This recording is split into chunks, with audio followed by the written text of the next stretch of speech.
Hi అండి, నమస్తే. ఈ వీడియోకి ఒక స్పెషల్ ఉంది. ఏంటి అంటే చాలా రోజుల తర్వాత మా యూనివర్సల్ అత్త మన వీడియోలో కనిపించింది. వీడియోలో కనిపిస్తున్నారు కదా, ప్రసాద్ మేస్టారు చార్ధామ్ యాత్రకి వెళ్ళారు. చార్ధామ్ యాత్ర అంటే ప్రతి హిందువు కళ అండి. అసలు చాలా స్పెషల్. చార్ధామ్ యాత్రకు వెళ్ళాలని చాలా మంది కలగంటారు. అండ్ అక్కడికి వెళ్ళిన తర్వాత అనుభూతి మాటల్లో చెప్పలేము. అందరికీ ఆ అవకాశం దక్కదు. సార్ అయితే రిటైర్మెంట్ అయిన తర్వాత మొన్ననే 2 రోజులు అయింది, చార్ధామ్ యాత్ర చేసుకొని చక్కగా వచ్చారు. సో అది అంటే జనరల్గా ఇటువంటి యాత్రకు వెళ్ళి వచ్చిన తర్వాత ఇంట్లో పూజ పెట్టుకొని నలుగురికి పిలిచి ఏ విధంగా భోజనాలు పెడతారు. మాంగారు యాత్రలు చేసుకొని వస్తే అత్తగారేమో మాకు భోజనాలు పెట్టారు. ఇక్కడ చూడండి భజన అవుతుంది. భజన అయితే సాయిబాబా భజన, కాకపోతే అన్ని దేవుళ్ళ పాటలు పాడతారు. ఇక్కడ మా అపార్ట్మెంట్ వాళ్ళమంతా కలిసామంటే ఈ విధంగా పిక్స్ తీసుకుంటాం. చాలా వీడియోస్లో మీకు పోస్ట్ చేశాను కూడా. ఇక్కడ భజన అయిన తర్వాత హారతి ఇస్తుంది మా అత్త. భజన కార్యక్రమం చాలా బాగా జరిగింది.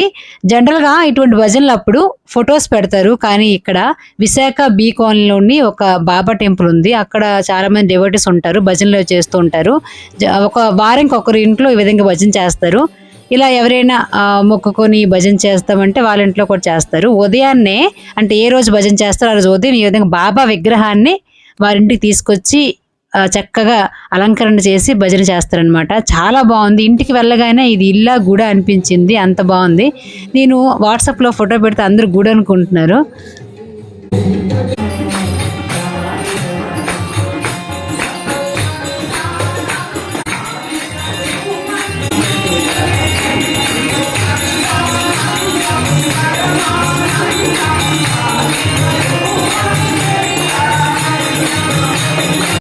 మా అత్త చూడండి, అదే అండి వరలక్ష్మి అంటే టైడ్ అయిపోయింది బాగా. ఎందుకంటే భజన కార్యక్రమం అంటే అన్ని ఏర్పాట్లు చేసింది కదా. జనరల్గా నేను ఫస్ట్ యూట్యూబ్ స్టార్ట్ చేసిన స్టార్టింగ్లో అయితే చాలా వీడియోస్లో వరలక్ష్మి అంటే కనిపించేవాళ్ళు, నవ్వుకొని ఈ విధంగా వ్లాగ్స్ చేసేవాళ్ళు. చాలా రోజుల తర్వాత మళ్ళీ ఇటువంటి వ్లాగ్ చేశాను. అండ్ ఇక్కడ మాట్లాడడానికి అవ్వలేదు, చాలా జోష్గా మాట్లాడతారు. కాకపోతే ఈరోజు వాళ్ళ కార్యక్రమం కదా, కొంచెం బిజీగా అయిపోయారు. అండ్ మా వాళ్ళంతా కూడా నాకు చాలా సపోర్టివ్గా ఉంటారు. చూడండి మా వదినలు అత్తలు. సో ఇక్కడ ఏంటంటే మేము పేర్లు పెట్టుకొని పిలుచుకోకుండా ఈ విధంగా వదిన అత్త అని ఏ విధంగా పిలుస్తాము. సో వరలక్ష్మి ఆంటీని అందరూ యూనివర్సల్ అత్త అంటారు.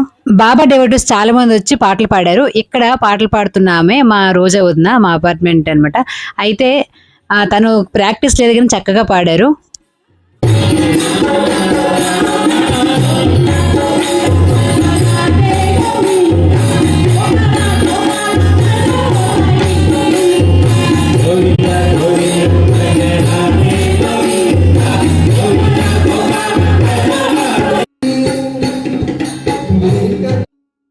లేటెస్ట్ సంగీత పరికరాలు ఎన్ని వచ్చినప్పటికీ హార్మోనియం, వీణ, తబలా ఇవంటే చాలా ఇష్టం. ఒకసారి చూడండి.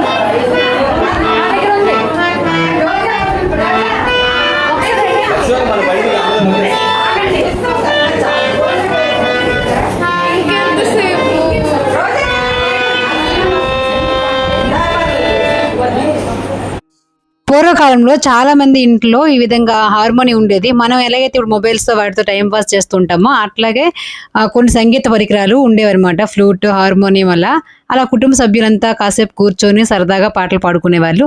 అటువంటి కుటుంబాల్లో మా హస్బెండ్ వాళ్ళ కుటుంబం ఒకటి. అంటే మా మామయ్య గారికి హార్మోనియం వాయించడం, ఫ్లూట్ వాయించడం అన్నీ వచ్చంట. అండ్ వాళ్ళ మేనత్తలకు కూడా సంగీతం వచ్చు.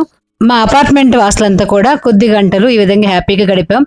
అది ఎవరి వల్ల? మా వరలక్ష్మి ఆంటీ అలాగే ప్రసాద్ మేస్టర్ వల్ల. So special thanks to Varalakshmi aunty and Prasad master.